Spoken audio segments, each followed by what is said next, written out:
స్వచ్ఛమైన నాణ్యమైన గౌదర్పార్ పూజా ఉత్పత్తులు www.gaudarpar.com ద్వారా ఆన్లైన్ లో ఆర్డర్ చేయండి. మీ ఇంటిని దేవాలయంగా మార్చుకోండి. నమస్కారం, వెల్కమ్ టు సుమన్ టీవీ. నేను గీతాంజలి. ఆగస్టు 17వ తారీఖున శని త్రయోదశి వస్తుందండి. నిజానికి ఈ మాసంలో 2 శని త్రయోదశులు ఉన్నాయి. అయితే 17వ తారీఖున ముందుగా మనకి శని త్రయోదశి వస్తుంది కాబట్టి ఆ రోజున ప్రత్యేకించి వారి జాతకంలో శని ప్రభావం ఉన్నవాళ్ళు ఎటువంటి పూజలు చేసుకోవాలి, ఎటువంటి పరిహారాలు చేసుకుంటే ఆ ప్రభావం తగ్గుతుంది, ఈ వివరాలు ఇవాళ వీడియోలో తెలుసుకుందాం. వివరించేందుకు ప్రస్తుతం మనతో పాటు ప్రముఖ జ్యోతిష్యులు బ్రహ్మశ్రీ నందిబట్ల శ్రీహరి శర్మ గురువు గారు ఉన్నారు. వారితో మాట్లాడి పూర్తి వివరాలు తెలుసుకుందాం. గురుగారు నమస్కారం అండి. వాగర్థావివ సంపృక్తౌ వాగర్థ ప్రతిపత్తయే జగతః పితరౌ వందే పార్వతీ పరమేశ్వరౌ. సదాశివ సమారంభాం శంకరాచార్య మధ్యమాం అస్మదాచార్య పర్యంతం వందే గురు పరంపరాం. ఆదిత్యాయ చ సోమాయ మంగళాయ బుధాయ చ గురు శుక్ర శనిభ్యశ్చ రాహవే కేతవే నమః. శృంగేరి పీఠాధిపతులకి, కంచి పీఠాధిపతులకి నమస్కారములు తెలియజేసుకుంటూ కార్యక్రమాన్ని ప్రారంభిద్దాం. గురుగారు, ఆగస్టు 17వ తారీఖున శని త్రయోదశి. సాధారణంగా జాతకాల్లో చూస్తూ ఉంటాం, ఏదో ఒక రకంగా శని ప్రభావం ఉంటుంది. ప్రస్తుతం కుంభరాశి వారికి ఏలనాటి శని ఉంది. అలాగే కంటక శని, అష్టమ శని, అర్ధాష్టమ శని ఇలా వింటూ ఉంటామండి. కంటక శని అంటే ఏంటి, ఏ రాశి వారికి ఉంది, వారు ఎటువంటి పరిహారాలు చేసుకోవాలి, వివరిస్తారా? కంటకములు అని అంటే జ్యోతిష శాస్త్రం ప్రకారము కేంద్రములమ్మ. అంటే 1, 4, 7, 10 స్థానాలు జన్మ రాశి నుంచి అవి కంటక స్థానాలు. ఒక్కొక్క రాశికి అది ప్రభావితం పెరుగుతూ ఉంటుంది. అంటే 1వ రాశి వారి కంటే 4వ స్థానము బలమైంది, 4వ స్థానం కంటే 7వ కేంద్ర స్థానం బలమైంది, 7వ కేంద్ర స్థానం కంటే 10వ కేంద్ర స్థానం బలమైంది. కాబట్టి ఈ 10వ కేంద్ర స్థానం బలమైనటువంటి దాన్ని కంటక దోషముగా చెప్పబడుతుంది. అంటే దీన్ని శని ప్రభావం ఉన్నటువంటి రాశులుగా చూసుకోవాలి. అయితే శని సంచారం చేస్తున్నటువంటి రాశిని అనుసరించి శని దోషం ఏ రాశిలో వారికి ఉందో మనకు చెప్పడం జరుగుతుంది. ఈ శని కుంభరాశిలో సంచారం చేస్తున్నాడు కాబట్టి వృషభ రాశిలో జన్మించినటువంటి వారికి ఈ యొక్క కంటక శని దోష ప్రభావం చాలా అధికంగా ఉంటుంది. వృషభ రాశిలో కృతికా నక్షత్రం 2, 3, 4 పాదాలు, అలాగే రోహిణి నక్షత్రం 4 పాదాలు, మృగశిర నక్షత్రం 1, 2 పాదాలు ఉంటాయి. కాబట్టి ఈ యొక్క కృత్తిక, రోహిణి, మృగశిర నక్షత్రంలో జన్మించినటువంటి వాళ్ళకి మరియు వృషభ రాశిలో జన్మించినటువంటి వారికి ఈ యొక్క కంటక శని దోష ప్రభావం అనేది ఉంటుంది. అంటే కంటకము అని అంటే మనకు బాగా అర్థం తెలవాలంటేనమ్మా, కాలిలో ముళ్ళు గుచ్చుకుంటే ఒక్కొక్క అడుగు ఎంత బాధగా వేస్తామో ఈ యొక్క కంటక శని దోష ప్రభావం ఉన్నటువంటి గురైనటువంటి రాశి వాళ్ళు చేసే ప్రయత్నంలో అంత ఇబ్బందులు ఎదుర్కొంటారని మనకు శాస్త్రం చెప్పబడుతుంది. నిత్య జీవితంలో వారు చేసే ప్రతి పనిలోనమ్మా. అయితే శని ప్రభావానికి గురైనటువంటి వాళ్ళకి గమనించుకున్నట్లయితే శని పాలితము, గురుపాలిత రాశులు ఉన్నాయి. వృషభ రాశి శని పాలితంలో వస్తుంది కాబట్టి ఈ శని పాలితంలో ఉన్నటువంటి వాళ్ళకి ఏంటంటే ప్రధానంగా కొంతవరకు ఇబ్బందులు తగ్గుతాయి. ఎందుకంటే శని అధికారి అయ్యాడు కాబట్టి. పైగా ప్రస్తుతం గోచారీత్యా శని వక్రించినటువంటి స్థితిలో ఉన్నాడు కాబట్టి లాభము, యోగము, అలాగే కష్టములు, నష్టములు కూడా ఈ యొక్క వృషభ రాశి వారికి ఉంటాయి. ముఖ్యంగా పాపగ్రహాలైనటువంటి శని, కుజ, రవి, రాహుకేతులు వీళ్ళు ప్రధానంగా ఏంటనంటే తాము ఉన్నటువంటి రాశి కంటే తాము ఏ రాశిని వీక్షిస్తాయో, ఏ భావాన్ని వీక్షిస్తాయో ఆ భావానికి కీడు చేస్తాయి. ముఖ్యంగా గమనించుకుంటే ఈ యొక్క శని కుంభరాశిలో ఉండి తృతీయ స్థానముతో వృషభ రాశి వారికి 12వ స్థానాన్ని, అలాగే చతుర్థ స్థానాన్ని మరియు సప్తమ స్థానాన్ని వీక్షణ చేస్తున్నాయి. కాబట్టి ఈ యొక్క రాశులు అనగా ఈ యొక్క భావాలు ఇంపాక్ట్ అవుతాయి శని ప్రభావం వల్ల అని చెప్పబడుతుంది. కంటక శని ఇప్పుడు ఏళ్ళనాటి శని అంటే 7.5 సంవత్సరాలు ఉంటుంది. మరి కంటక శని ఎన్ని ఏళ్ళు ఉంటుంది? 2.5 సంవత్సరాల పాటు ఉంటుంది. ప్రస్తుతం శని భవిష్యత్తులో అనగా వచ్చే సంవత్సరం ఫిబ్రవరిలో మారుతున్నాడు కాబట్టి ఇంకా ఈ సంవత్సరం 2024 సంవత్సరం మొత్తం కూడా కంటక శని ప్రభావం ఈ యొక్క వృషభ రాశి వారికి ఉంటుంది. కాబట్టి సంబంధించినటువంటి పరిహారాలు గనక పాటించుకుంటే మిగిలిన కాలం ఏదైతే ఉంటుందో అది కాస్త ఆనందదాయకంగా మనము కష్టపడుతున్నప్పటికీ దాని యొక్క సంపూర్ణమైనటువంటి ఫలితాన్ని పొందుతాం. అయితే వృషభ రాశి వారికి కంటక శని ఉందంటున్నారు కాబట్టి వారు ప్రత్యేకించి ఈ 17వ తారీఖున వస్తున్నటువంటి శని త్రయోదశి రోజున ఎటువంటి పరిహారాలు చేసుకోవాలండి? పరిహారాలు చేసుకోవాలి ఖచ్చితంగా. ఎందుకనంటే మనం అనారోగ్యం చేస్తే డాక్టర్ని ఎట్లా సంప్రదిస్తామో మన గోచార రీత్యా, మన జాతక రీత్యా వచ్చేటువంటి సమస్యలకి ఖచ్చితంగా పరిహారాలు చేసుకోవాలమ్మా. ప్రతి మానవుడు చేసుకోవాల్సిందే. ప్రతి మతంలో కూడా ఉన్నాయి. కేవలం మనం ఏదో మూఢనమ్మకంగా మనం చెప్పట్లేదు. కాకపోతే ఈ పరిహారాలు చేసుకునేటువంటి ముందు ఏ ఏ విధంగా ప్రభావితం అవుతాయి వృషభ రాశి వారికి తెలుసుకుందాం. ముఖ్యంగా శని దశమ స్థానంలో ఉన్నాడు కాబట్టి దశమం అంటే ఏం చెప్తుందమ్మా? వృత్తి, ఉద్యోగము, వ్యాపారము, కీర్తి ప్రతిష్టలు, ముఖ్యంగా చేసేటువంటి ప్రయత్నం. ప్రతి మనిషి రోజు ఏదో ఒక ప్రయత్నం చేస్తాడు. కాబట్టి ఆ ప్రయత్నంలో ఏదో ఒక రకంగా ఆ ప్రయత్నంలో లాభం కలగాలి. ఈ యొక్క శని అనుగ్రహాన్ని పొందే ప్రయత్నంలో భాగంగా చూసుకున్నట్లయితే ఇక్కడ ముఖ్యంగా చతుర్థ స్థానం, సప్తమ స్థానం, వ్యయ స్థానం ఇంపాక్ట్ అవుతుంది. చతుర్థం ఏం చెప్తుంది? గృహము, స్థిరాస్తులు, అలాగే తల్లికి సంబంధించింది, వాహనానికి సంబంధించింది, ముఖ్యంగా సంతృప్తి. ఇక్కడ ఇవన్నీ కూడా లింక్ అవుతాయమ్మా.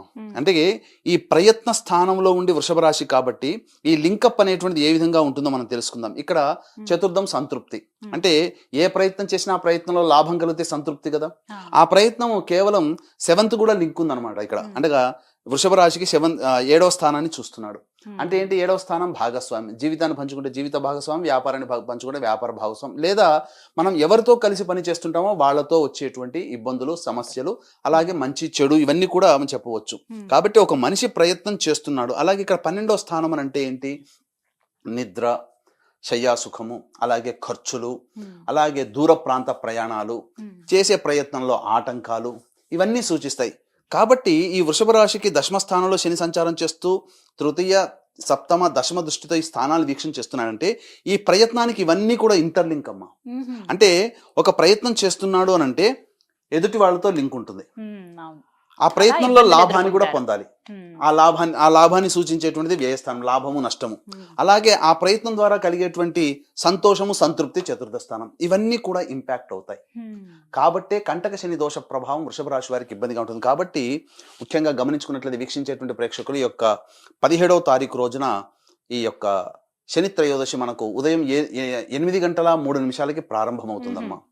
కాబట్టి సాయంకాల సంధ్యా సమయంలో ఈ యొక్క త్రయోదశి తిథి ఉంటుంది. కాబట్టి అమూల్యమైనటువంటి తిథి. ముఖ్యంగా సాధారణంగా ఉదయం పూట ఉంటుంది త్రయోదశి, సాయం సంధ్యా సమయంలో ఉండదు. త్రయోదశి పూర్తిగా సంధ్యా సమయంలో ఉంటుంది. కాబట్టి ప్రధానంగా వీక్షించేటువంటి ప్రేక్షకులు ఈ యొక్క వృషభ రాశిలో జన్మించినటువంటి వారికి అనగా కృత్తిక, రోహిణి, మృగశిర నక్షత్ర సంజాతులకి దోష పరిహారార్థమే మా పీఠం ఆధ్వర్యంలో 17వ తారీఖు రోజున సాయంకాలం సంధ్యా సమయంలో సుమారు 4 గంటలకి ప్రారంభమవుతుంది ఈ యొక్క శనిదోష నివారణ పూజలు. అనగా వృషభ, మిథున, కర్కాటక, సింహతుల, వృశ్చిక, మకర, కుంభమీన రాశిలో జన్మించిన వారికి శనిదోష పరిహారార్థమే శనీశ్వర హోమము, అఘోర పాశుపత మంత్ర హోమంతో పాటు విద్య, వివాహ, ఉద్యోగ, దాంపత్య, అనారోగ్య సమస్యలకి 18 రకాల హోమాలు కేవలం 1500 రూపాయల రుసుముకి చేయించడం జరుగుతుంది. అలాగే సంవత్సరం పొడుగుతా ఒక్కొక్క క్షేత్రంలో మా ఆధ్వర్యంలో జరిగేటువంటి కార్యక్రమాల్లో మీ కుటుంబ సభ్యుల గోత్రనామాలు నమోదు చేసుకోవచ్చు. అవకాశం ఉన్న వాళ్ళు కార్యక్రమ తదనంతరం కాంటాక్ట్ చేయండి. ఇక పరిహారాల్లో భాగంగా ముఖ్యంగా ఈ యొక్క వృషభ రాశిలో జన్మించినటువంటి వారు పరిహారాల్లో భాగంగా ఏం చేయాలనంటే ఉదయం పూట ఎట్లాగో ఉంది కాబట్టి ఆ రోజున ఉపవాస నియమాన్ని పాటించండి. ఉదయం నుంచి ముఖ్యంగా ఉదయం 8 గంటల తర్వాత త్రయోదశి తిథి ప్రారంభమవుతుంది. కాబట్టి శనివారం రోజున ఎట్లాగో 7:52 వరకు దుర్ముహూర్తం ఉంటుంది. 8:03 ద్వాదశి వెళ్ళిపోయి త్రయోదశి వస్తుంది.